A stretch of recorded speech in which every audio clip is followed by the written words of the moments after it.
The Last Call. In a small village near the hills of Nepal, there lived a boy named Aarav. Aarav wasn't poor in dreams, but he was poor in reality. He lived in a small, quiet village called Rampur, where mornings began with the sound of birds and ended with the tired silence of people who had worked all day just to survive another day. His house was small, made of old bricks and a tin roof that made loud, restless sounds whenever rain fell.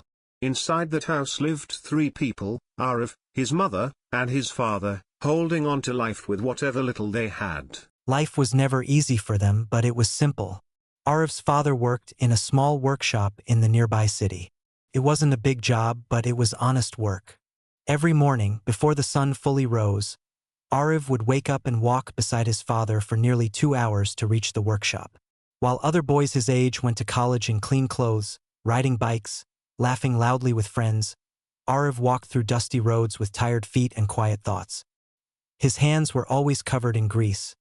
His clothes smelled like oil and metal, and his body often felt exhausted even before the day began.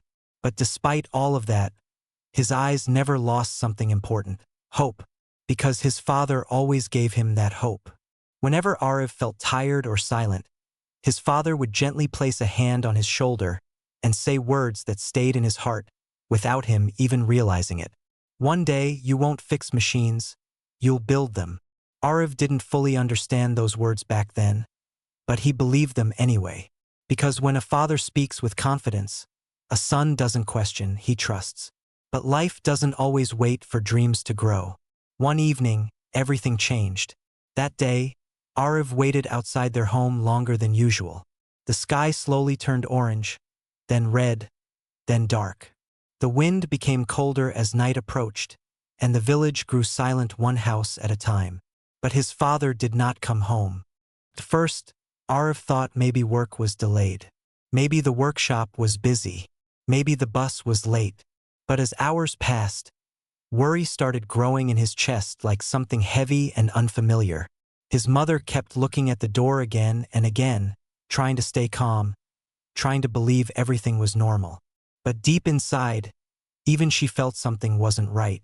The night stretched longer than ever before. And then there was a knock. Not the usual kind of knock. It was slow, heavy, final. Aarav opened the door. 2 police officers stood outside. Their silence spoke before their words did. And in that moment, before anything was even explained, Aarav already knew something inside him was about to break. The words that followed didn't feel real. They sounded distant, like they belonged to someone else's life, not his. An accident. A road. No survival. No return. His father was gone. The world didn't collapse loudly. It collapsed quietly inside Aarav. No scream came out of him. No tears at first. Just silence. Deep, endless silence that filled every corner of his mind. That night, sleep never came. After that day, life changed completely. It wasn't sudden. It didn't announce itself. It slowly took away everything that once felt normal. The house that once had conversations became quieter. The laughter that once lived inside those walls disappeared. Even time started feeling heavier. Aarav, who once walked beside his father, now walked alone to the workshop. But he didn't walk like a student anymore. He walked like someone who had forgotten what dreams felt like. Because now he wasn't just a son. He was the responsibility of the house. The weight of survival fell on his young shoulders before he even understood what life truly meant. Years passed. Slowly, painfully, quietly. Aarav stopped studying, stopped dreaming, stopped smiling. There was no time for school books anymore. No time for ambitions that felt far away and unrealistic. Life had become something very simple: wake up, work, come home, sleep, repeat. His mother sometimes looked at him with soft sadness in her eyes and asked gently, "Don't you miss your books?"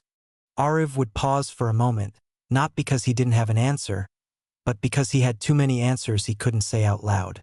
And then he would reply, "Books don't feed us, Amma."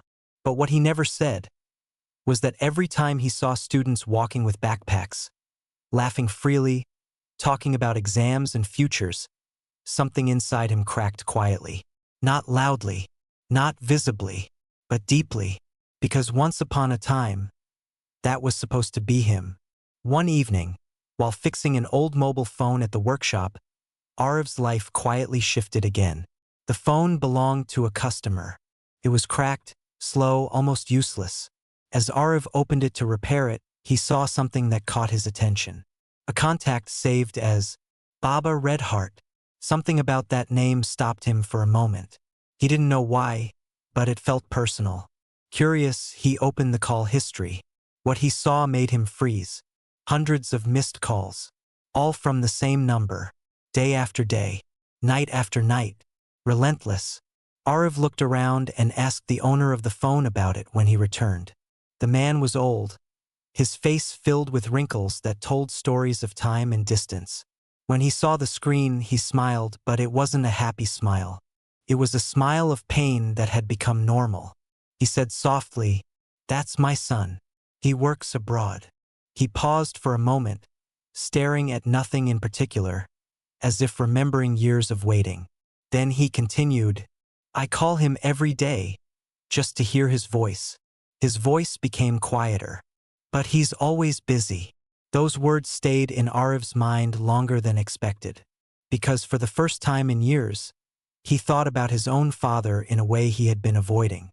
Not as a memory, but as a presence he had lost.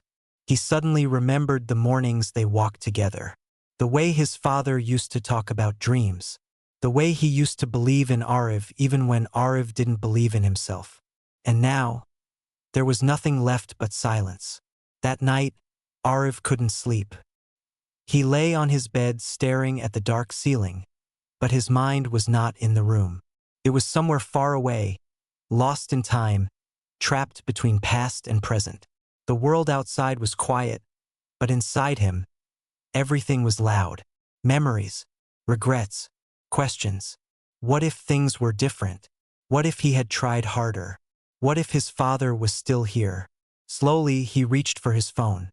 Not because he planned anything, but because something inside him was pulling him. He opened his contacts and scrolled slowly until he stopped. At one name, Baba. His breath became heavier. His fingers froze. His heart started beating faster, like it was trying to stop him from doing something dangerous or important. For a moment, he just stared at the name. And then, without thinking too much, he pressed call. The phone rang. Once, twice. Each sound felt louder than the last. And then, he cut the call. Silence filled the room again. But this silence was different. It was heavier. Aarav stared at the screen for a long time. His hands were shaking. His vision blurred. And then, finally, it came. Not loud. Not dramatic. But slow. Warm. Uncontrolled. Tears. For the first time in years, Aarav whispered into the empty room. His voice breaking without sound, becoming fully words. "If you were here, I would study again, Baba." And that night, he didn't just sleep. He broke into tears until sleep finally took him away. The next morning, Aarav did something unexpected. He woke up before sunrise. The sky was still dark, and the cold air of the village quietly touched his face. For a moment, he sat on the edge of his bed, staring at his old, folded school uniform placed beside him. It had been years since he last wore it. His fingers slowly touched the fabric. It felt smaller now, tighter, almost like time itself was questioning him. "Is it too late?" he whispered to himself. From the kitchen, his mother noticed the light in his room. She walked in quietly and stopped. Aarav was wearing his school uniform. For a second, her eyes widened in shock. She didn't say anything. No questions. No doubts. Just silence. But in that silence, there was understanding. Without a word, she went back and brought him 2 pieces of roti. Her hands trembled slightly as she gave it to him. Aarav looked at her. She forced a small smile and said softly, "Eat something before you go." No questions asked. No stopping him. Because deep down, she knew. Her son wasn't just going somewhere. He was trying to return to himself. Aarav stepped outside. Each step felt heavier than the last. The road he used to walk as a student now felt unfamiliar, almost like it belonged to someone else. As he reached the school gate, his heart started pounding. Students were entering in groups, laughing, talking, carefree. And then, they saw him, a 20-year-old man, standing among teenagers, wearing an old uniform.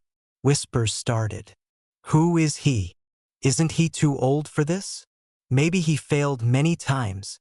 Some laughed. Some stared. Each word hit him like a stone. For a moment, Aarav almost turned back. His feet froze. His mind screamed, "You don't belong here." But then, a memory flashed. His father's voice. "One day you won't fix machines. You'll build them." Aarav closed his eyes, took a deep breath, and walked inside. The first few months were brutal. It wasn't just about studies. It was about survival. In the morning, he attended classes.